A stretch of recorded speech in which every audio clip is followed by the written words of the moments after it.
Hello everyone, I am Samantha and today I'll be sharing with you another Bowspring breakdown.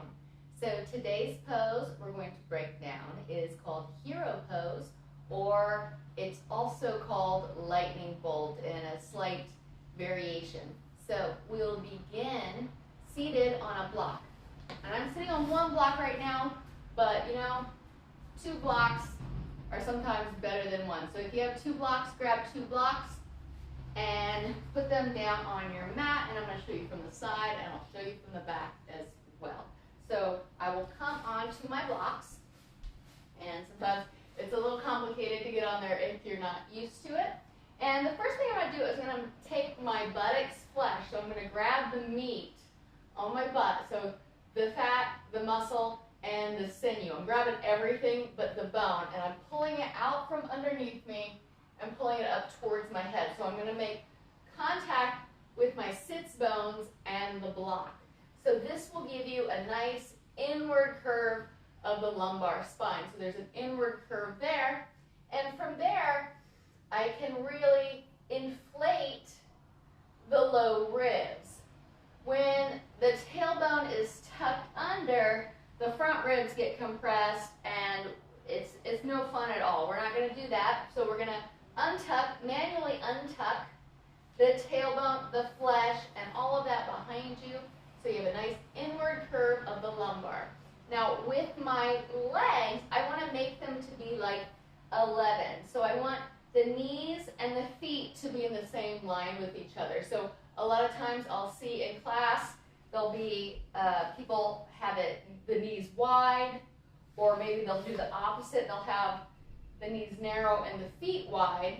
We want to try as best we can to make them in line with one another. All right? Now in the Bowspring, we're trying to keep our hollow, so we want a gentle engagement everywhere at the same time. So I'm going to press the tops of the feet into the floor to lift the ankles up slightly. So the ankles are not on the floor, and that's called hero foot. So hero foot in hero pose. So we got a lot of heroes joining the party right now. And you'll look back at your feet here, and you want the feet to be in alignment as well. So I'm going to turn around and I'll show you a common misalignment in hero pose. So even if I pulled out my butt, so a common misalignment is the sickle of the foot. So the toes are turned in and the sides of the foot just flared out. So to correct that, I'm going to straighten my feet so that they're parallel, and even if you think they are, a lot of times they're not. So mirrors help. And then I'm going to find that hero foot by pressing the top of the foot into the floor. The ankle lifts, and then I get a nice little cup shape in the sole of my foot. Good. So this is the sickle, and this is the heels gently hugging in towards one another, and that's what we want. So I'll turn back around.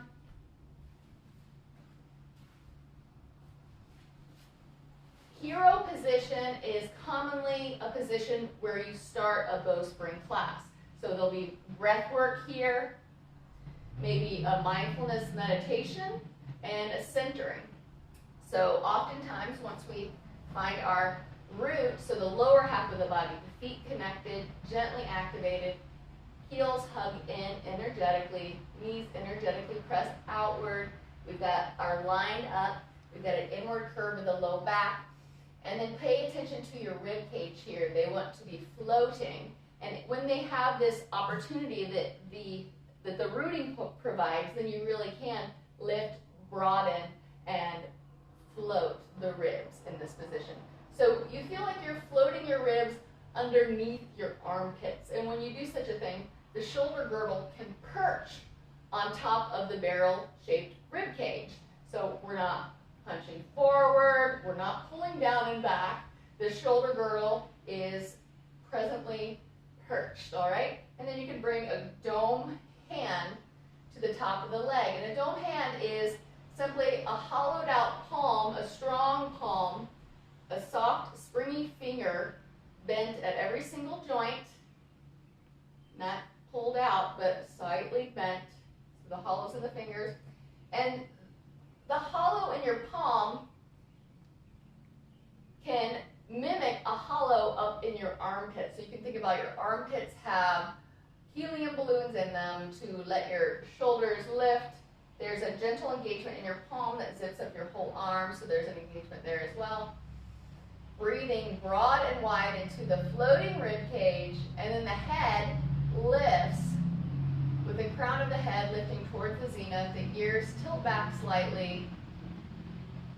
Hollow and lift the roof of the mouth and separate the back teeth. Now, a lot of times from here, we'll go to a globe hand. It's a Hasta Mudra or a yoga hand pose, put simply. And even here, we want the hollow in our palms to echo a hollow in our armpits. And we want those hollows in our armpits to lift our shoulders, lift our sides, and bring us nice and floaty. You can press your globe forward as you press your head and your hips back, staying broad between the shoulder blades. And then from here, you can go a number of different places. You can bring an Anjali Mudra to bow in reverence or gratitude, or you can curl seed fingers in and reach forth a V-vector arm. And then a lot of times to start the class, we'll reach forward and touch a dome. Maintaining the connection of the feet, mind you, and the inward curve of the spine. I'm light in the heart and there's no weight in these dome hands. And then a dome goes to spring, and then we can walk back into all fours pose, which I'm not going to do right now. So that's with the blocks. You can do it with one or two blocks. Another pose similar to hero pose is lightning bolt pose, and this will be available for some people, not for all. I can do lightning bolt easily. I've always been able to do it. Even that being said, it's not something that I don't know anybody could sit and lightning bolt for a very, very long time. So lightning bolt is, it's also a pose in modern postural yoga. It's basically sitting on your heels. So I'll check and make sure I still have the feet alignment here. And it's harder to get the hollows. So I don't have any hollows right now on my ankles, but I have an energetic feeling of pressure and engagement in the backs of the legs. My posterior chain is lit slightly, and I could do a dome here. Wanting to get the side ribs up, getting broad. All right, and if you really want to score extra points, not that this is like a race or a competition or anything, you can do hero foot here.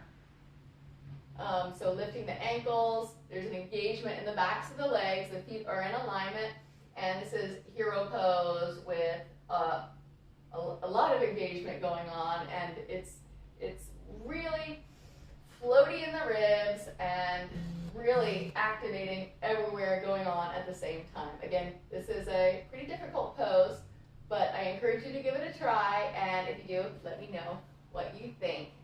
Thank you for watching today for another Bowspring breakdown. This has been hero pose and lightning bolt variation. If you have any questions, please let me know in the comments or send me a special message. Thank you. Namaste.